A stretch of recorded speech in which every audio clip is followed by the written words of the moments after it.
Some years ago, when India's light combat aircraft Tejas was exhibiting at an air show abroad for the first time, in fact, at the Bahrain Air Show, one of the noticeable things that came out during those 3 or 4 days in Bahrain was the fact that the Indian defense attaches posted in the Gulf countries were not very sure how to promote the Indian product to other countries and to the other clients who were interested in knowing how the light combat aircraft is one of the modern aircraft produced anywhere in the world.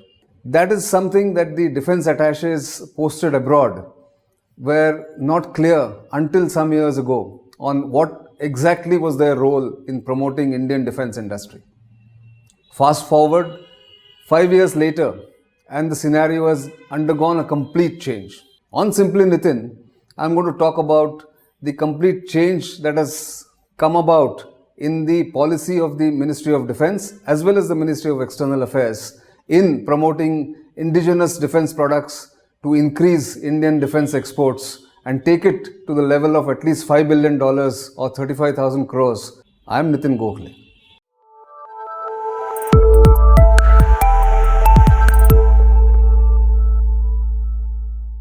So there are about 90 odd defense or military attaches that India or the Indian military posts abroad in various countries. Not all countries that India has diplomatic relations can be covered by the Indian military and need not be covered by the Indian military in terms of representation in those countries. But in the important countries that India has relations with, these defense attaches play a major role.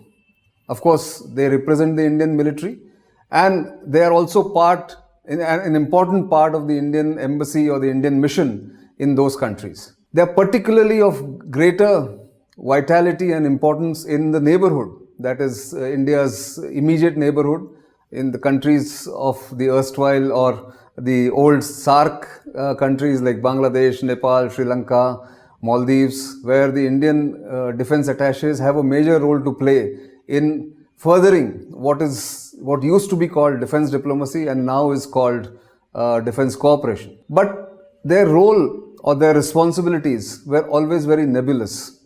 They were not well defined, except for the fact that they had to keep in touch with the military establishment of the host country. When it came to promoting Indian defense industry or Indian defense platforms and products, the defense attaches, military attaches were always wary of being labeled as agents or as go-betweens of private or Indian defense public sector units.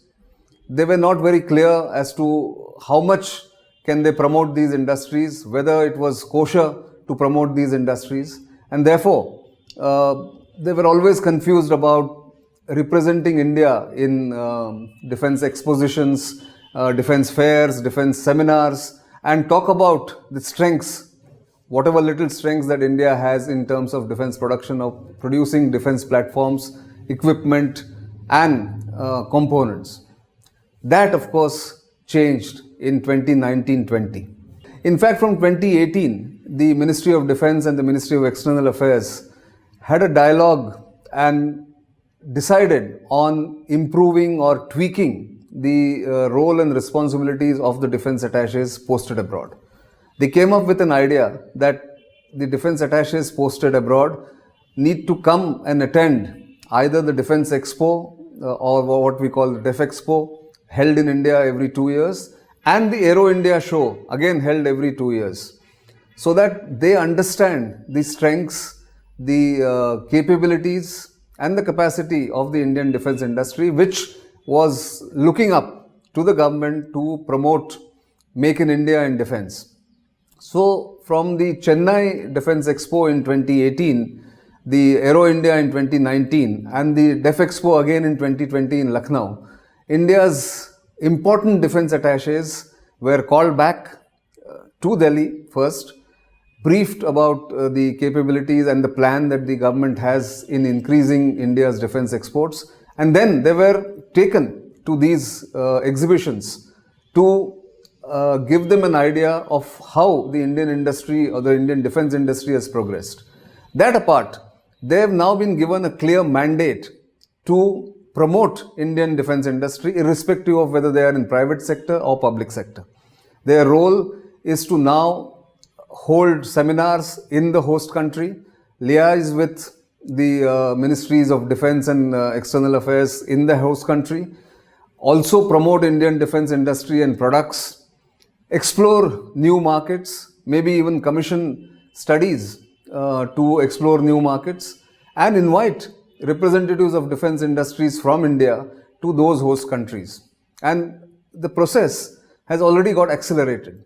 From what I know, defense attaches in Sri Lanka, Bangladesh, UAE, and some other Gulf countries, the defense attaches have held focused seminars inviting Indian defense industry representatives, both from the private and the public sector, to come and talk about their capabilities, something that should have been done long ago, but it's better late than never.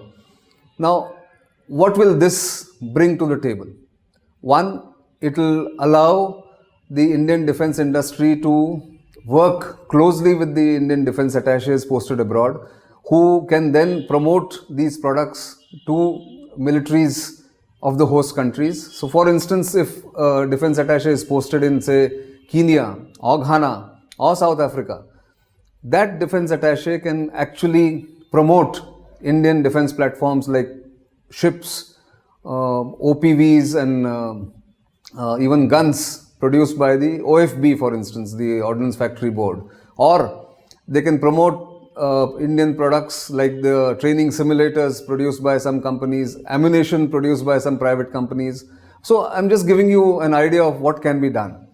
By doing this, what India is trying to do is to tell friendly countries that we are capable of taking care of your requirements at a cost which is a fraction of what they would have paid to multinational OEMs or the original equipment manufacturers from the United States or the UK or Brazil or some other big military industrial complexes that are there around the world. That is something that has changed in what we call defense diplomacy, or now what is called defense cooperation. Suddenly, the defense attaches have got an important role to play in the Indian missions abroad. They have been given a separate budget. For instance, the countries which fall under what is called category A, which I presume means the immediate and the extended neighborhood, the defense attaches can actually spend up to $50,000 a year and get a big bang for the buck that they're going to spend. So earlier, the defense attaché had no separate budget from the Indian mission in which he or she was posted. Therefore, organizing conferences or publicity campaigns for Indian defense companies was difficult. But now that a dedicated budget separate from the Indian mission has been given to the defense attaché, it means faster decision making, quicker turnaround, and easier access to the defense industry or joint ventures that India may want to promote in countries that it is interested in. The defense attaché can also recommend how the line of credit given to certain countries for purchase of defense products from India can be utilized. So, for instance, India has given $500 million to Bangladesh, to Vietnam, and to some other countries so that Indian defense platforms can be promoted. That's a big change that has occurred in the government, where earlier the Indian military officers were holding largely ceremonial posts in terms of promoting Indian defense industry. They of course had different aspects to their role and their posting, but this is an additional responsibility and an important responsibility that has been given to the defense attaches, which is a welcome change. I think all Indian defense companies, both mid-size and smaller ones, are welcoming, because it gives them a sure shot assurance that somebody in a foreign country is actually going to help them when they go exploring new markets to add or contribute to Indian defense exports in the next 4 or 5 years. Hopefully, this will boost Indian defense exports, and the Indian defense industry will be able to meet the target set by the Ministry of Defense to achieve $5 billion or 35,000 crores. That's something that we'll look forward to. For the moment, that's all I have for you. We will see what we can do in the next edition of Simply Nitin. Until then, do keep giving us feedback, giving some comments, and also, of course, like us on the social media platforms that we are on. I am Nitin Gokhale. Until the next time, goodbye.